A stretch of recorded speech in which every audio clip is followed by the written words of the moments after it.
Hi, I'm Teacher Levy, and today I want to talk about how to bond with students. When students are asked about what the best class they ever had was, the answer is always related to the teacher.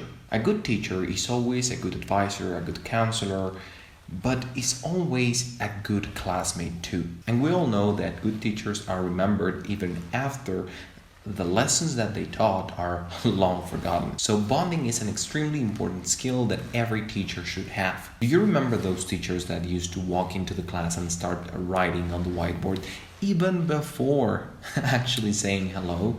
Do you remember how the feeling when they came into the class was that fun was over and nobody wanted to speak up and everyone would go silent because they knew that if they spoke, there would be consequences for everyone? That is just awful because fun and education are not alienating concepts. A good learning atmosphere will always lead to better learning. And that's why today I want to give you some tips that could really help you and could really change the way you view bonding. So let's start. Number one, take the time no matter what. I know what you're thinking. I only have 1 hour of class. I have a lot of topics to cover.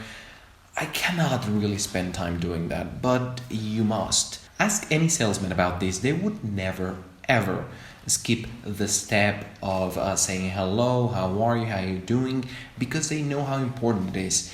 And at the end of the day, we are salespeople. We're trying to sell education, and a good teacher will always be able to sell whatever he is wanting to teach. Now, my number 2 is remember. I know this is one of the oldest tricks in the books. We all know you have to remember the name, you have to remember what they like, you have to remember what they dislike. But what I really want to tell you is some tricks, some things that I do in order to remember something about each and every single one of them. Because I know it's hard. Sometimes you have big classes, or sometimes you have a lot of students, or a terrible memory like I do. Well, one of the things you can do is you can focus on strong emotions. It's much easier to remember when someone gets angry or when someone is really excited about something. It's much easier to remember a guy celebrating and being really excited about the victory of his favorite soccer team rather than someone who's showing no emotion. So try to focus on learning the things that they really like, the things that makes them excited, and the things that they dislike, and the things that make them angry. Another thing you can do is to ask them to personalize their homework or their projects or whatever you ask them to do, especially those things that you will have to read carefully in order to grade it. If you ask them to personalize it, they will be happy to do so. And when you're reading it, you will get to know them a lot better. But it's not just a matter of saying, hey guys, you should personalize your homework. No, it's actually putting it in the instructions. It's actually telling them and forcing them to personalize it. It's actually telling them, like, when I get your project, I want to see your brand. I want to see who you are printed on the project. And this has a lot of other benefits. But right now, these will help you to remember a lot of things about your students. The next thing you can do is gossip around a little bit. I know that it's really not interesting to gossip, especially when your class is full of young people, but trust me, gossiping makes it really easy to remember. Obviously, I shouldn't have to tell you that you shouldn't be commenting on whatever you know. You're just hearing, not giving your opinion. Ever. Now, the number 3 is ask meaningful questions. And if there was only just one thing that you could get out of all this video, let it be this one. So what makes a meaningful question? A meaningful question is a question that leads to introspect. It's a question that the students are glad to respond to. It's a question that makes you feel comfortable, that makes you feel good when you're answering it. It's a question that you actually want to answer. It's a real question. So let's cut to the chase and I'll give you some examples of what meaningful questions are. Instead of asking your students, how was the weekend? You can ask them, what was the happiest moment of your weekend? So when they think about that, they recall that specific moment in which they were happy. Another question that you can make is, what song do you have on repeat at the moment and why? This opens up a wide range of possibilities to have a conversation with them about music in general. But I think this is a very nice question to make because we all have that song at the moment that we really like. Don't take no for an answer and ask them to tell you whatever song they like at the moment and why. Another question, and very similar to the first one, is something stressing you right now? So you don't really want to go deep into the things that are stressing your students, but this question you have to be careful. You really have to know the group in order to make it. So stop asking those typical questions of how was your weekend? How did you find the homework? Are you okay? Those are boring. And everyone responds with just typical answers that don't really mean anything. How was your weekend? Okay.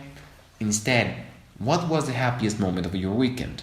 Oh, now I've got to think. Now I've got to think about my weekend, and then, oh, maybe it was when I ate pizza on Saturday. I was really happy to be eating pizza. I don't know. It can be whatever, but it really makes a difference once you actually make that question. Judge a man by his questions rather than his answers.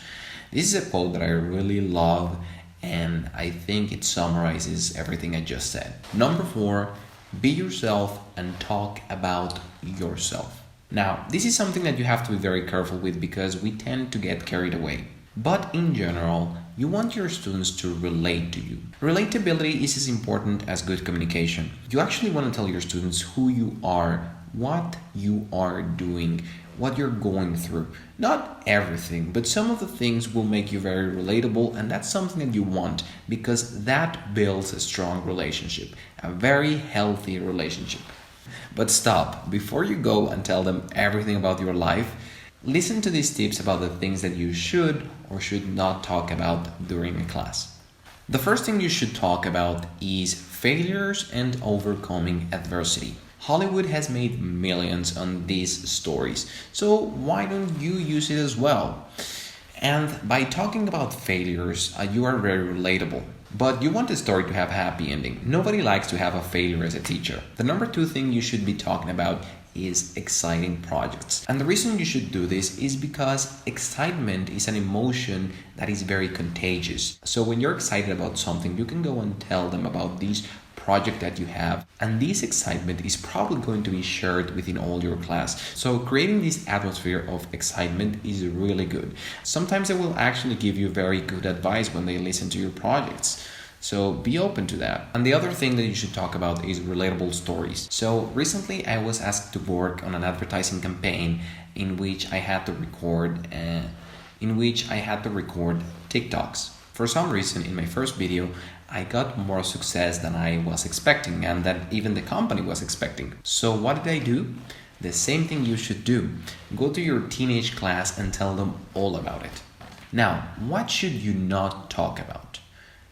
The first thing is gossip and negative comments. I know I said that gossip helps you to remember your students, but you should never be talking about what you hear.